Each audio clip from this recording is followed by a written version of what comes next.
আসসালামু আলাইকুম সুপ্রিয় শিক্ষার্থীরা, আজকের ক্লাসে স্বাগত জানাই। র্যাপিড বেসের আজকের সমাজবিজ্ঞানের বেসিক ক্লাসে তোমাদের সাথে আছি তোমাদের সোশিওলজি ইনস্ট্রাক্টর, তোমাদের রাসেল স্যার। তো কে কোন জায়গা থেকে আমাদের লাইভটি দেখছো এবং কে কোন জায়গা থেকে ক্লাসে যুক্ত হয়েছো তোমরা একটু কমেন্ট সেকশনে জানাও। আমি লিঙ্কটা একটু গ্রুপে দিয়ে দেই যাতে আমাদের র্যাপিড বেসের শিক্ষার্থীরা যুক্ত হতে পারে। তো আমাকে ঠিকভাবে শুনতে পাচ্ছ কিনা এবং দেখা যাচ্ছে কিনা একটু আমাকে কমেন্ট সেকশনে জানাবে। আজকে তোমাদের সোশিওলজি প্রথম পত্রের বেসিক ক্লাস আমি আলোচনা করব। বেসিক ক্লাসে আমি আসলে তোমাদের বেসিক ধারণাগুলো তোমাদেরকে দিব। তুমি একটু লিঙ্কগুলো একটু গ্রুপে শেয়ার করে দাও। ওকে, ইতিমধ্যে যারা যুক্ত হয়েছে দেখি আমরা কে কোন জায়গা থেকে দেখছে। তৌফিক যুক্ত হয়েছে আমাদের সাথে, তাবিব যুক্ত হয়েছে, ওয়ালাইকুম আসসালাম তাবিব, এবং হৃদয় যুক্ত হয়েছে। আজকে ফ্ল্যাশ ফ্ল্যাশ লাগছে স্যারকে, আচ্ছা ঠিক আছে ওকে। ওম্মে সালিম যুক্ত হয়েছে, ওয়ালাইকুম আসসালাম। নুসাইবা যুক্ত হয়েছে। ওম্মে সালিম দিবা, তোমার কি পরীক্ষা শেষ হয়েছে? চট্টগ্রাম থেকে তাবিব যুক্ত হয়েছে। ওকে, তৌফিক টেকনাফ থেকে যুক্ত হয়েছে আমাদের সাথে। যারা যুক্ত হচ্ছে একটু কমেন্ট সেকশনে জানাও কে কোন জায়গা থেকে আমাদের সাথে আছো। আমি আজকে তোমাদের সোশিওলজি প্রথম পত্র অর্থাৎ সোশিওলজি ফার্স্ট পেপার আমি তোমাদেরকে পড়াবো। তো সোশিওলজি ফার্স্ট পেপার আমি এই ব্যাকগ্রাউন্ডটা চেঞ্জ করতে চাই।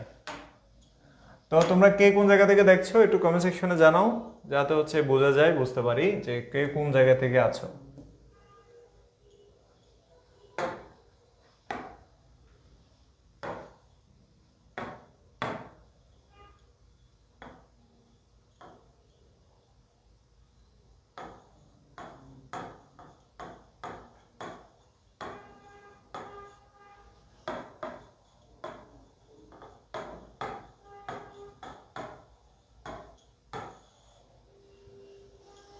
আচ্ছা, দেখতে পাচ্ছি টেকনাফ থেকে জাহির আমাদের সাথে। জহির যুক্ত হচ্ছে চকবাজার এলাকায়। আচ্ছা, শাহনেওয়াজ চকবাজার এলাকা হলে তো অফিসে চলে আসো, অফিসে এসে ক্লাস করো। প্রাসিদে যুক্ত হয়েছে। আচ্ছা ওকে, ঠিক আছে, আমি আর কথা বাড়াবো না, ক্লাসে চলে যাব। তার আগে তোমরা একটু লাইভটা শেয়ার করে রাখো নিজেদের টাইমলাইনে এবং বন্ধু বান্ধবী থাকলে তাদেরকে একটু মেনশন করে দাও। আজকে আমরা সোশিওলজির যে বেসিক ধারণাগুলো আছে সেই ধারণাগুলো আমরা জানার চেষ্টা করব। জহির নোয়াখালী থেকে যুক্ত হয়েছে। ওকে, সবাইকে আজকের ক্লাসে স্বাগতম।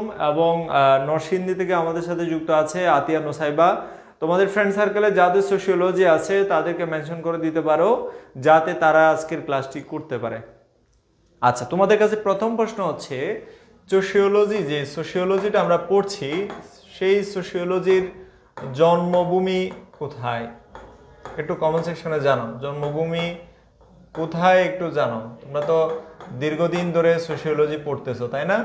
প্রায় যারা র্যাপিড বেসে আছো অনেক দিন ধরে তোমরা সোশিওলজি পড়তেছো। তো তোমরা একটু কমেন্ট সেকশনে জানাও যে সোশিওলজি বা সমাজবিজ্ঞানের জন্মভূমি কোথায়। সুনামগঞ্জ থেকে, রাঙ্গামাটি থেকে। আচ্ছা, সবাইকে অনেক অনেক শুভেচ্ছা। তো তোমরা যারা ইতিমধ্যেই ক্লাসে যুক্ত হয়েছে, ফ্রেন্ড সার্কেল যারা আছে তাদেরকে জানিয়ে দিতে পারো। দিবা বললো যে এখনো শেষ হয় নাই। আচ্ছা ঠিক আছে, শেষ না হলে সমস্যা নাই, ক্লাসটা করো। যদি প্রয়োজন মনে হয় অফিসে যাব, হ্যাঁ অফিসে চলে আসো। আচ্ছা ওকে, তো কমেন্ট সেকশনে জানাও যে সোশিওলজির জন্মভূমি কোথায়। সোশিওলজির জন্ম কোথায় বলো তো? সমাজবিজ্ঞানের জন্ম কোথায়? সোশিওলজির জন্মভূমিটা কোথায় আসলে? দেখো, তোমরা কিন্তু অনেক দিন ধরে পড়তেছো, হয়তো অনেকে জানো আবার অনেকে জানো না। সোশিওলজির জন্মভূমি কোথায়? তানবি ইসলাম বলতেছে বরিশাল থেকে যুক্ত হয়েছে আমাদের সাথে। আচ্ছা, আমি কিন্তু একটা প্রশ্ন করেছি, তোমরা কি পারতেছো না? তাহলে একটা খাতা নাও, খাতার মধ্যে একটা লাইন লিখো। সেটা হচ্ছে কি যে ফরাসি দার্শনিক, ফরাসি একটা লাইন লিখে নাও, একটা বাক্য, লম্বা বাক্য খাতার মধ্যে লিখো। খাতা নিয়ে যারা বসো নাই তোমাদেরকে বলবো খাতা নিয়ে বসো, ক্লাসটা করো, কিছু জিনিস শিখো, বেসিক ধারণাগুলো ক্লিয়ার করো। ফরাসি দার্শনিক অগাস্ট কোঁত কে? অগাস্ট কোঁত তার রচিত 6 খণ্ডে বিভক্ত, কয় খণ্ডে? 6 খণ্ডে বিভক্ত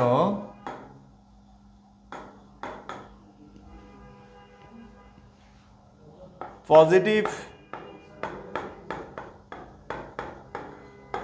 ফিলোসফি,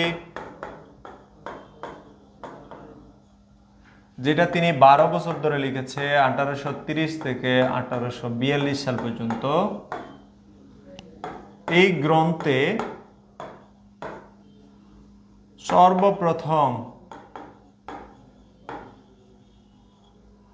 সর্বপ্রথম আঠারোশো কত, আমি বাংলায় লিখি তাহলে, এটা একটা ইংলিশ একটা বাংলা হয়ে যাচ্ছে না, 1800 সালগুলো আমি ইংলিশেই লিখি, কেমন? 1839 সালে সর্বপ্রথম 1839 সালে সোশিওলজি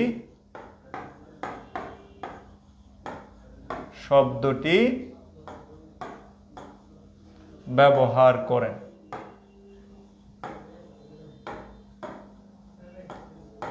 আচ্ছা, আশা করি তোমরা বুঝতে পারছো এই লাইনটাতে কিন্তু উত্তর আছে। কোথায় জন্ম হয়েছে? আচ্ছা, ওয়ালাইকুম আসসালাম ভাইয়া, এইচএসসি 26-এ আপনাদের কোর্সে ভর্তি হতে চাই, 26 ব্যাচ সম্পর্কে কিছু বলেন। তানবি, 26 ব্যাচে ভর্তি হওয়ার জন্য তুমি আমাদের পেজে মেসেজ করো, ওইখানে ভর্তি হতে পারবে। দিবা বললো যে ফ্রান্সে, ওকে, তোমার উত্তর হয়েছে ফ্রান্সে। এই যে দেখো, ফরাসি দার্শনিক, ফরাসি মানে হচ্ছে কোন দেশে? ফরাসি মানে হচ্ছে ফ্রান্সে। কোথায়? ফরাসি মানে হচ্ছে কোন দেশের? ফ্রান্সের। আর দার্শনিক অগাস্ট কোঁত, তাহলে কে? অগাস্ট কোঁতেই মূলত তার রচিত যে বিখ্যাত গ্রন্থ, যেটা, সেটার নাম কি? Positive philosophy. কি বই? বইয়ের নাম হচ্ছে কি? Positive philosophy. গ্রন্থে সর্বপ্রথম সোশিওলজি শব্দটি ব্যবহার করেন কত সালে? 1839 সালে। তাহলে এই যে লাইনটা আমি লিখে দিয়েছি, এখান থেকে তোমরা 2টা এমসিকিউ বিভিন্ন পরীক্ষায় তোমরা পাবে, এটাতে কোনো সন্দেহ নাই। এই যে 2টা লাইন আমি তোমাদেরকে লিখে দিয়েছি, 2টা লাইন থেকে কিন্তু তোমরা 2টা এমসিকিউ পরীক্ষায় পাবে, এবং এটাতে কোনো সন্দেহ নাই। এবং এখানে একটা জিনিস হচ্ছে, সোশিওলজি যে শব্দটা, এই শব্দটাকে ভাঙলে আমরা দুইটা শব্দ পাবো। তার মানে সোশিওলজি শব্দটাকে আমরা এখন ভেঙে বোঝানোর চেষ্টা করব। যে সোশিওলজি যে শব্দটা, এটা আসছে মূলত 2টা শব্দ, একটা হচ্ছে সোশাস আর একটা হচ্ছে লজিয়া বা লগোস থেকে। সোশাস আর একটা কি? লগোস বা লজিয়া। এই সোশাসের অর্থ কি? সঙ্গী বা সাথী, সঙ্গী বা কি? সাথী। আর এটার অর্থ কি? বিজ্ঞান বা আলোচনা, বিজ্ঞান বা কি? আলোচনা। তাহলে দেখো যে সঙ্গী বা সাথী, বিজ্ঞান বা আলোচনা, এই যে 2টা, এবং এটাকে ইংরেজিতে কম্পেনিয়নও বলে। কি বলে? কম্পেনিয়ন, এটাও বলে, ঠিক আছে, কম্পেনিয়নও বলা হয়। তাহলে দেখো যে সোশাস শব্দের অর্থ, এটা কিন্তু আবার ল্যাতিন শব্দ। কি শব্দ? এটা কিন্তু ল্যাতিন শব্দ, এটা ল্যাতিন। আর ওই যে লগোস যে শব্দটা, এটা কিন্তু গ্রিক শব্দ, বুঝছো? এটা কিন্তু গ্রিক শব্দ, এটা গ্রিক। তাহলে দেখো যে সোশিওলজির অর্থ, শব্দগত অর্থ দাঁড়াচ্ছে কি? যে তোমার যে সঙ্গী বা সাথীর বিজ্ঞান, অর্থাৎ সমাজের বিজ্ঞান। সঙ্গী বা সাথী আমরা কোথায় পাই? সঙ্গী বা সাথী আমরা পাই সমাজে। তাহলে শাব্দিক অর্থে যেটা দাঁড়ায় সেটা হচ্ছে কি? সমাজের বিজ্ঞান। তাহলে কিসের বিজ্ঞান? সমাজের বিজ্ঞান হিসেবে আমরা সমাজ বিজ্ঞানটাকে জানি। তাহলে সমাজ বিজ্ঞান কিসের বিজ্ঞান? সমাজের বিজ্ঞান। সমাজ বিজ্ঞান কিসের বিজ্ঞান? সমাজের বিজ্ঞান। এখন তোমাদের মনে প্রশ্ন আসতে পারে, সমাজ বিজ্ঞান আসলে কিভাবে আসলো, কেন সমাজ বিজ্ঞানের জন্ম হলো, এটার পেছনে কারণ কি? কারণ খুব ইজি, কারণ খুব কি ইজি। এই জিনিসটা বুঝতে পারছো? এটা যদি ক্লিয়ার হয় তাহলে আমাকে বলো। আর ইতিপূর্বে যে বাক্যটা আমি তোমাদেরকে লিখে দেখালাম সেটা কি? যে ফরাসি দার্শনিক অগাস্ট কোঁত তার রচিত 6 খণ্ডে বিভক্ত পজিটিভ ফিলোসফি, যেটা তিনি 12 বছর ধরে লিখেছেন 1830 থেকে 1842 সাল পর্যন্ত, সেই গ্রন্থের মধ্যে 1839 সালে তিনি প্রথমবারের মতো সোশিওলজি শব্দটা ব্যবহার করেন। তাহলে সমাজ বিজ্ঞানের জনক হচ্ছে কে? এই কারণে তিনি হচ্ছে জনক। জনক কে? অগাস্ট কোঁত। মনে রাখবা, অগাস্ট কোঁত হচ্ছে কে? সমাজ বিজ্ঞানের জনক। কথা বুঝতে পারছো? সমাজ বিজ্ঞানের জনক কে? অগাস্ট কোঁৎ, এটা মনে রাখবা, অগাস্ট কোঁৎ। এই অগাস্ট কোঁৎ হচ্ছে সমাজবিজ্ঞানের জনক। এখন তোমাদের কাছে প্রশ্ন হচ্ছে কি, আদি জনক কে? সমাজবিজ্ঞানের আদি জনক, সমাজবিজ্ঞানের আদি জনক মানে হচ্ছে কি অগাস্ট কোঁৎের আগে যাকে সমাজবিজ্ঞানের জনক ধরা হতো, আদি জনককে একটু কমেন্ট সেকশনে জানালে আমি তোমাদের ধারণা কতটুকু আছে বা নাই সেটা বুঝতে পারবো। তোমরা একটু কমেন্ট সেকশনে জানাও যে আদি জনককে, দ্রুত কমেন্ট সেকশনে জানাও আদি জনককে, সমাজবিজ্ঞানের আদি জনক। তোমরা যদি ক্লাস থেকে মানে কমেন্ট না করো, না জানাও, জানলেও বলো না জানলেও বলো, এটা কোনো ফ্যাক্ট না, না জানাটা খুবই স্বাভাবিক, কারণ তোমরা এখনো স্টুডেন্ট এবং তোমরা জানতেছো বা জানার জন্য চেষ্টা করতেছো, দ্যাটস ইট। তোমরা জানার আগ্রহ থেকে বলবা যে আমরা জানি না বা জানি বা পারি, হ্যাঁ, তাতে করে আমি বুঝতে পারবো যে আসলে তোমরা কতটুকু জানো বা জানো না। হ্যাঁ, তোমরা বলো আদি জনককে, সমাজবিজ্ঞানের জনক তো অগাস্ট কোঁৎ আমরা জানলাম, কিন্তু আদি জনককে এটা কিন্তু আমাদের একটু মনে রাখতে হবে। সমাজবিজ্ঞানের আদি জনককে, আমি কিন্তু কমেন্টস পাচ্ছি না, কি আমার এখানে আসতেছে না নাকি?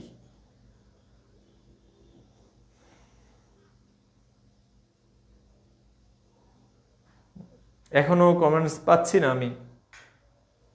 সমাজবিজ্ঞানের আদি জনককে, পারলেও বলো না পারলেও বলো।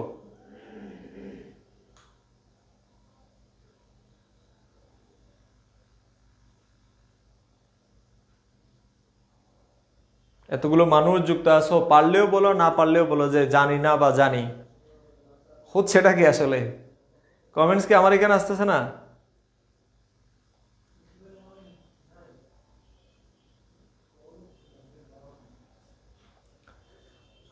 তানভি তুমি পেজে মেসেজ দাও ভর্তির বিষয়ে জানার জন্য।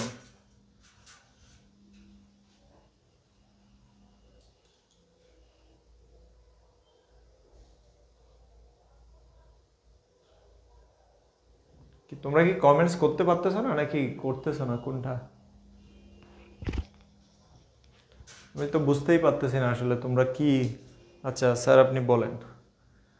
আচ্ছা, শায়রিনা বড়ুয়া, আদিজনক জানতেছো না? এটা তো খুবই দুঃখজনক। আদিজনক হচ্ছে কে? ইবনে খালদুন। ইবনে খালদুন। আমি বললে তো হবে না, তোমাদের রেসপন্স করতে হবে তো। তিনি কোন দেশের জানো? তিনি হচ্ছে তিউনেশিয়ান। কে? কোন দেশের? তিনি হচ্ছে তিউনেশিয়ান, মনে রাখবা তিউনেশিয়ান। তাহলে তিউনেশিয়ান, আমি বললাম তো, আকাশ মিয়া বলে দিছি জানে না, আদি জনক জানে না, সমাজবিজ্ঞান 2 বছর ধরে পড়তেছে। এটা আমি জানি না আসলে তোমরা বেসিক কতটুকু ধারণা তোমাদের আছে।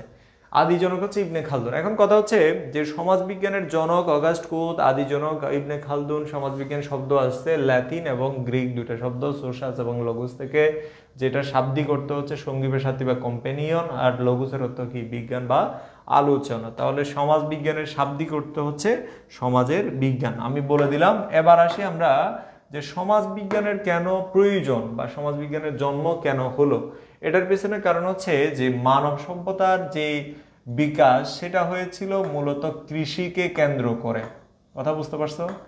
কৃষিকে কি করে? কেন্দ্র করে। এক সময় আমাদের সমাজ ছিল কৃষিভিত্তিক গ্রামীণ সমাজ। কি সমাজ? কৃষিভিত্তিক গ্রামীণ সমাজ ছিল আমাদের। হ্যাঁ, এই যে গ্রামীণ সমাজ, এই কৃষিভিত্তিক গ্রামীণ সমাজ ছেড়ে আমরা বর্তমানে কোথায় এসে উপনীত হয়েছি জানো? আমরা এখন কিন্তু কৃষিভিত্তিক গ্রামীণ সমাজে নেই। আমরা এখন কি ভিত্তিক সমাজে? আমরা অনেকেই এখন শিল্পভিত্তিক শহরে সমাজে আমরা অবস্থান করছি। যেমন আমি এখন শহরে আছি, তাহলে এটা একটা শহুরে সমাজ। তাহলে তোমাদের মনে প্রশ্ন আসতে পারে, আবার অনেকের মনে প্রশ্ন থাকতে পারে, সেটা হচ্ছে কি যে গ্রামীণ ভিত্তিক কৃষি মানে কৃষিভিত্তিক গ্রামীণ সমাজ ফেলে মানুষেরা কেন আসলে শিল্পভিত্তিক শহরে সমাজে মানে চলে গেল, বা অনেকেই কেন এটাকে গ্রহণ করলো। অথবা তোমাদের মনে প্রশ্ন আসতে পারে যে এই যে ট্রানজিশনটা, এটাকে আমরা পরিবর্তন, এই যে পরিবর্তনটা, এই পরিবর্তন কেন হলো? হ্যাঁ, এবং পরিবর্তনটা আসলে কি? এই যে সমাজ কৃষিভিত্তিক গ্রামীণ সমাজ পরিবর্তিত হয়ে শিল্পভিত্তিক শহরে সমাজের উৎপত্তি হলো, এই পরিবর্তনটা বোঝার জন্যই আসলে সমাজবিজ্ঞানের জন্ম। আর কৃষিভিত্তিক গ্রামীণ সমাজ থেকে শিল্পভিত্তিক শহরে সমাজে আসার প্রাককালে যে বিপ্লবগুলো হয়েছে, সেই বিপ্লবগুলোর মধ্যে অন্যতম হচ্ছে, একটা হচ্ছে শিল্প বিপ্লব, আর একটা হচ্ছে ফরাসি বিপ্লব। এই দুইটা বিপ্লব আমাদের মনে রাখতে হবে। একটা হচ্ছে কি বিপ্লব? শিল্প বিপ্লব, এটা সবচেয়ে গুরুত্বপূর্ণ এই যে ট্রানজিশনের মধ্যে। আর একটা হচ্ছে ফরাসি বিপ্লব। আমরা এই দুইটা বিপ্লব সম্পর্কে ভালো করে জানবো, ঠিক আছে?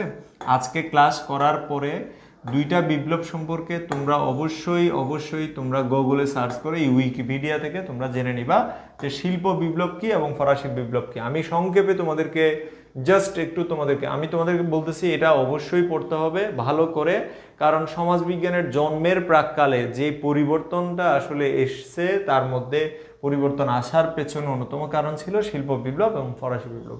শিল্প বিপ্লবের যে জন্মভূমি, সেই শিল্প বিপ্লবটা হয়েছে ইংল্যান্ডে জন্ম হয়েছে বা ইংল্যান্ডে শুরু হয়েছে। সময়টা ছিল হচ্ছে 1760 থেকে 1840-এর এই সময়ে। আর যেটা ফরাসি বিপ্লব হয়েছে সেটা হয়েছে মূলত ফ্রান্সে। কোথায় হয়েছে? ফরাসি মানে কারা? ফ্রান্সের নাগরিক। আর এটা হয়েছে 1789 সালে। কথা বুঝতে পারছো? তাহলে শিল্প বিপ্লবের কারণে বিভিন্ন শিল্প কারখানা গড়ে উঠেছিল তৎকালীন সময়ে ইউরোপে, বিশেষ করে ইংল্যান্ডে। আর ফরাসি বিপ্লবের কারণে রাজতান্ত্রিক ধারা থেকে মানুষেরা বের হয়ে যে অনেকটা মানুষেরা অনেকটা গণতান্ত্রিক এবং রেশনাল বা যৌক্তিক হয়ে উঠেছিল এবং মানুষেরা সমান অধিকার চেয়ে বসেছিল রাজার কাছ থেকে। সেই জায়গায় যে ফরাসি বিপ্লব যেটা হয়েছে, সেই বিপ্লব এবং শিল্প বিপ্লব যেটা, এই দুইটার মধ্য দিয়ে সমাজের যে একটা ট্রানজিশন মানে পরিবর্তন, এই পরিবর্তনের কারণে সমাজের মধ্যে এক ধরনের বিশৃঙ্খল পরিস্থিতি সৃষ্টি হয়। যেমন ধরো আমরা জানি যে 24-এর অভ্যুত্থানের পরে, তোমরা 24-এর যে অভ্যুত্থান হয়েছে সেই অভ্যুত্থানের পরে কিন্তু আমরা যদি একটু খেয়াল করি তাহলে অভ্যুত্থানের পরে কিন্তু অনেকটা কি হয়েছে যে অনেক ধরনের সমস্যা সৃষ্টি হয়েছে, তাই না? সমস্যা, কি ধরনের সমস্যা? সামাজিক, রাজনৈতিক, অর্থনৈতিক বা অনেক ধরনের সমস্যা সৃষ্টি হয়েছে। ঠিক সেম বিষয়টা ঘটেছে ফ্রান্স এবং ইংল্যান্ডের ক্ষেত্রে। অর্থাৎ শিল্প বিপ্লবের কারণে এবং ফরাসি বিপ্লবের কারণে সমাজের মধ্যে ব্যাপক পরিবর্তন এসেছিল এবং এই পরিবর্তনের ফলে সমাজের মধ্যে নানান ধরনের নতুন সমস্যার উদ্ভব হয়েছিল। সেই সমস্যাগুলোকে সমাধান করার লক্ষ্যে যারা সমাজ নিয়ে ভাবতো, সমাজ নিয়ে চিন্তা করত, তারা চিন্তা করতে লাগলো যে সমাজের এই যে পরিবর্তন, এই যে সমস্যা, এগুলো সমাধান করার জন্য একটা বিজ্ঞান দরকার আছে। সেই বিজ্ঞানটা কি হবে, সেই নামকরণ করেছিলেন প্রথমবারের মতো কে? অগাস্ট কোত। তা কত সালে? এই যে দেখো 1839 সালে। অর্থাৎ যে শিল্প বিপ্লব যে সময়ে একদম শেষের দিকে এসে উপনীত হয়েছিল, এই সময়ের একদম 1 বছর আগে 1839 সালে যে প্রথমবারের মতো অগাস্ট কোত সমাজের যে সমস্যা, সেই সমস্যা সমাধান এবং সমাজের যে পরিবর্তন, সেই পরিবর্তনটা বোঝার জন্যই ঠিক তার 1 বছর আগেই মূলত 1839 সালে কি সমাজ বিজ্ঞানটার জন্ম দিয়েছে। অর্থাৎ সমাজ বিজ্ঞান বলে একটা বিজ্ঞান যেটা সমাজের পরিবর্তন, সমাজের সমস্যা, সমাজের বিভিন্ন সমস্যার সমাধানের লক্ষ্যে এই সমাজ বিজ্ঞানটার জন্ম হয়েছে। তাহলে আমরা খুব ভালো করে জানলাম যে সমাজ বিজ্ঞানের মানে খুব ভালো করে বলতে একদম বেসিক ধারণাগুলো আমি তোমাদেরকে দিচ্ছি আর কি। এই কারণে সমাজ বিজ্ঞানটার জন্ম হয়েছে। তো সমাজবিজ্ঞানের জন্মের প্রাক্কালে কিন্তু একদম অনেক আগে থেকে যে গ্রিকদের অবদান ছিল, হ্যাঁ, কাদের অবদান ছিল? গ্রিকদের অবদান ছিল, রোমানদের অবদান ছিল, হ্যাঁ, আরও যারা বিভিন্ন সময়ে বিভিন্নভাবে যারা স্কলার ছিল, দার্শনিক ছিল, তাদের কিন্তু অবদান অস্বীকার করা যায় না। যেমন গ্রিক দার্শনিকদের মধ্যে অন্যতম হচ্ছে কে? গ্রিক দার্শনিকদের মধ্যে হচ্ছে প্লেটো এবং হচ্ছে কে? এরিস্টটল। প্লেটো এবং এরিস্টটলের অবদানকে আমরা কোনোভাবেই অস্বীকার করতে পারি না। একইভাবে রোমানদেরও অবদান ছিল। রোমানদের মধ্যে অন্যতম হচ্ছে তোমার কে? সিসেরুর কথা আমরা যদি বলি, সিসেরুর অবদান ছিল। এবং একইভাবে ভারতীয়রাও যে সমাজ নিয়ে চিন্তা করে নাই বা ভাবে নাই তা কিন্তু না। ভারতীয়দের মধ্যে অনেকেই ছিল, বিশেষ করে আবুল ফজল ছিল। কৌটিল্যের কথা আমরা কোনোভাবেই অস্বীকার করতে পারি না। কৌটিল্যের আসল নাম হচ্ছে কি? কৌটিল্যের আসল নাম হচ্ছে চাণক্য, বুঝছো? তাকে বেশিরভাগই আমরা কৌটিল্য বলে চিনি। কৌটিল্য ছিল, তারপরে হচ্ছে আবুল ফজল ছিল, এবং এর পাশাপাশি আবুল ফজলের পাশাপাশি হচ্ছে আল বেরুনি ছিল, হ্যাঁ, আল বেরুনি। এবং এরা সবাই মোটামুটিভাবে ভারতীয় সমাজ নিয়ে অনেক বেশি ভেবেছে, এবং সেই সাথে ইংরেজ অনেক কর্মকর্তা ছিল, যেমন উইলিয়াম উইলসন হান্টার, এর পাশাপাশি উইলিয়াম উইলসন, তারপরে স্যার উইলিয়াম জোন্স, এনারা সবাই কিন্তু মোটামুটিভাবে সমাজ নিয়ে ভেবেছে। আমি তোমাদেরকে একটা ফাইল ওপেন করে দেখাতে চাই, যেটাতে সমাজের উৎপত্তির পেছনে আমরা যদি বলি যে সমাজ বিজ্ঞান কাকে বলে, সেটাকে আমরা কিভাবে আলোচনা করব, সেটার একদম যদি সংজ্ঞার কথা বলি, সংজ্ঞায় আমরা এই যে এখানে এগুলো কিন্তু আমাদের ফাইল, যেগুলো আমরা রেভিট বেসের শিক্ষার্থী বা অন্যান্য বেসের শিক্ষার্থীদেরকে দিয়ে থাকি, এখানে কিন্তু একদম গোছালোভাবে আছে। তোমরা যদি খেয়াল করো, এই জায়গাটা যদি পড়ো তাহলে ধারণা এবং সংজ্ঞা ক্লিয়ার হবে। সেটা ল্যাতিন সোসাস এবং লোগুস থেকে আসছে, এবং সোসাস শব্দের অর্থ সঙ্গী বা কম্পেনিয়ন। যেহেতু সঙ্গী বা সাথী মিলে সমাজ গড়ে ওঠে, সেহেতু পরোক্ষভাবে এর মানে হচ্ছে সমাজ। অন্যদিকে লঘু শব্দটির অর্থ অধ্যয়ন বা বিজ্ঞান। আমি যদি তোমাদেরকে এখন সমাজ বিজ্ঞানের সংজ্ঞায় নিয়ে যাই, সমাজ বিজ্ঞানের কি সংজ্ঞায় নিয়ে যাই, অর্থাৎ সংজ্ঞায় যদি আমরা চলে যাই, তাহলে আমরা যেটা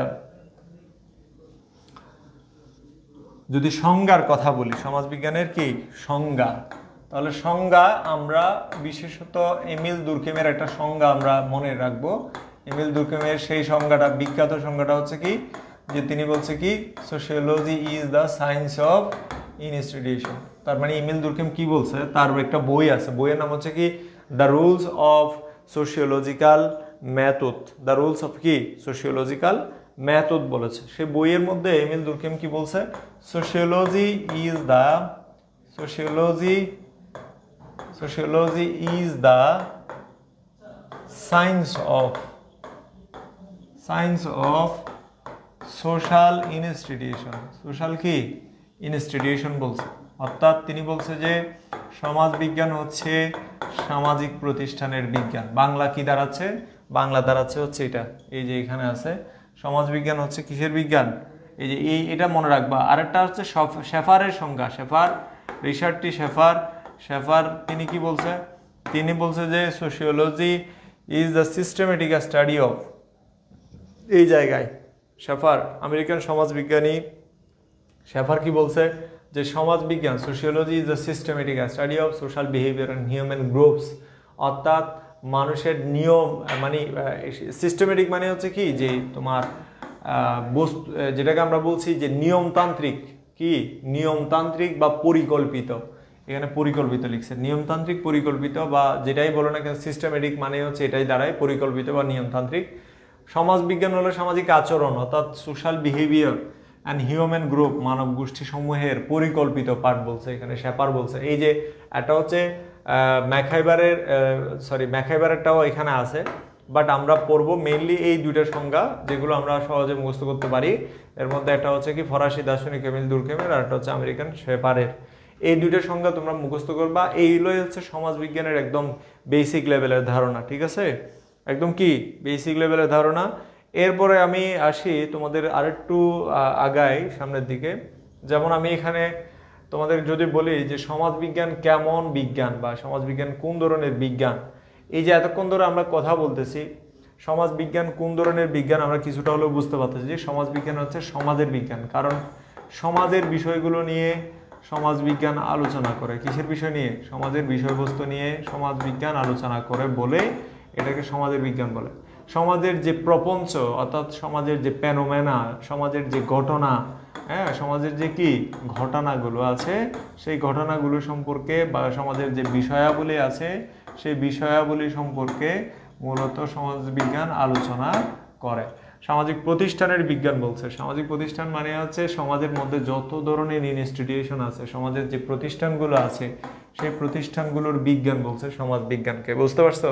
তাহলে সমাজ বিজ্ঞান সামাজিক প্রতিষ্ঠানের বিজ্ঞান।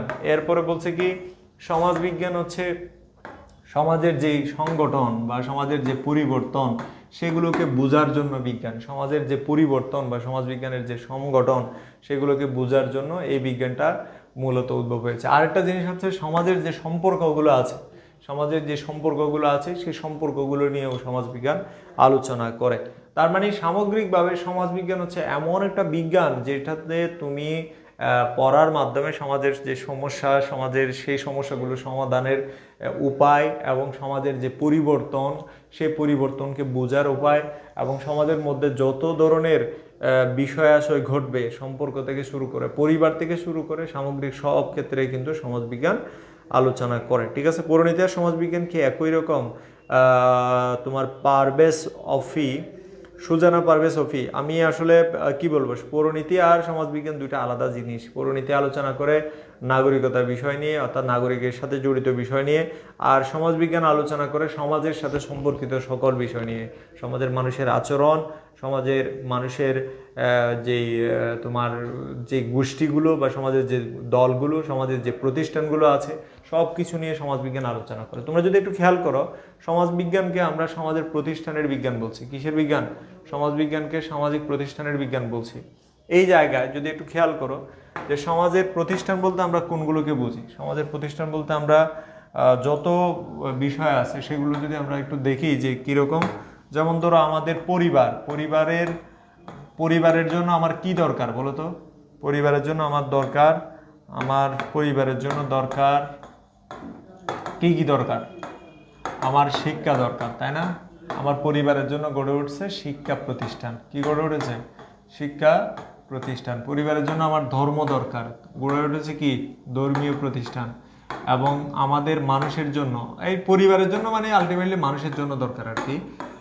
মানুষের জন্য দরকার হচ্ছে গঠনমূলক প্রতিষ্ঠান, বিনোদন প্রতিষ্ঠান লাগে, বিনোদনমূলক প্রতিষ্ঠান। তাহলে বিনোদনমূলক প্রতিষ্ঠানের পাশাপাশি আমাদের আরও যত প্রতিষ্ঠান আছে, গঠনমূলক প্রতিষ্ঠান দরকার আছে। এবং একইভাবে আমাদের তোমার কি আরও কি কি থাকতে পারে, যে ধর্মীয় সাংস্কৃতিক প্রতিষ্ঠান দরকার আছে না?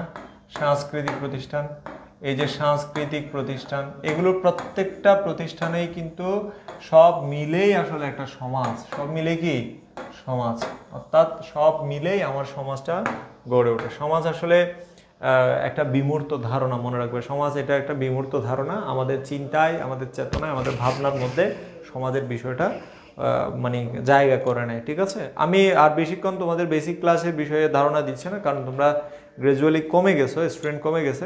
এই জন্য আমি আজকে এখানে রাখছি। তোমাদের যখন র্যাপিড বেসের ক্লাস শুরু হবে তখন আমরা অধ্যায়ভিত্তিক আলোচনা করব। শুধু বেসিক এই ধারণাটুকু মনে রাখবা যে গ্রামীণ কৃষিভিত্তিক সমাজ থেকে শিল্পভিত্তিক সমাজের উত্তরণের সময়ে যে সমাজের মধ্যে যে ব্যাপক পরিবর্তন আসছে, বিভিন্ন ধরনের বিশৃঙ্খলার সৃষ্টি হয়েছে, সামাজিক সমস্যার সৃষ্টি হয়েছে, সেই সমস্যাগুলো জানা বা বোঝার লক্ষ্যেই মূলত সমাজ নিয়ে যারা ভাবতো তারাই সমাজ বিজ্ঞানটার কি দিয়েছে, জন্ম দিয়েছে। এই জায়গায় অর্থাৎ বিশেষ করে অগাস্ট কোতি সমাজবিজ্ঞানের জন্ম দিয়েছিলেন, অর্থাৎ তিনি সমাজবিজ্ঞানের জনক। তারও আগে সমাজ নিয়ে অনেকে ভেবেছে, তাদের মধ্যে অন্যতম হচ্ছে কে? ইবনে খালদুন। ইবনে খালদুন সমাজ নিয়ে অনেক ভেবেছেন এবং সমাজের বিষয় নিয়ে তার আলোচনা। লিঙ্ক পাইছি কেন? আচ্ছা, আমি রেপিটার না, আচ্ছা মারিয়া ইসলাম রেসি বলছে সেই র্যাপিড বেসে না লিঙ্ক কেন পাইছে। তুমি পেজে ক্লাস করতেছো। আমাদের র্যাপিড বেসের ক্লাসগুলো, ফাইনাল ক্লাসগুলো 6 তারিখ থেকে শুরু হবে এবং তখন থেকে আমরা সব ক্লাস হচ্ছে গ্রুপে নিব, তখন আর কোনো ক্লাস পেজে থাকবে না। ঠিক আছে, পেজে দিচ্ছি বলেই তুমি পাইছো, সুতরাং কোনো চিন্তার কারণ নাই। তুমি পাইছো কেন এটার কোনো প্রশ্ন না এখানে এর বিষয়টা। তাহলে এরপর আমরা যখন হচ্ছে র্যাপিড বেসে যখন শুরু করব তখন হচ্ছে আমরা একদম অধ্যায়ভিত্তিক ডিটেলস আলোচনা করব। তবে বেসিক এই ধারণাগুলো তোমাদের থাকা লাগবে, না থাকলে কিন্তু তোমাদের অনেক কিছুই তোমাদের জানা থাকবে না। ঠিক আছে, ওকে, পরবর্তী ক্লাসে দেখো ইনশাল্লাহ। তোমাদের স্টুডেন্ট সংখ্যা কমে যাওয়াতে আমি ক্লাসটা আর কন্টিনিউ করছি না। বেসিক ধারণা এটুকুই ছিল, নয়তো আমি হচ্ছে প্রথম অধ্যায় থেকে কিছু অংশ মানে আরও কিছু অংশ তোমাদেরকে পড়াইতাম আর কি। সবাই ভালো থেকো, আল্লাহ হাফেজ।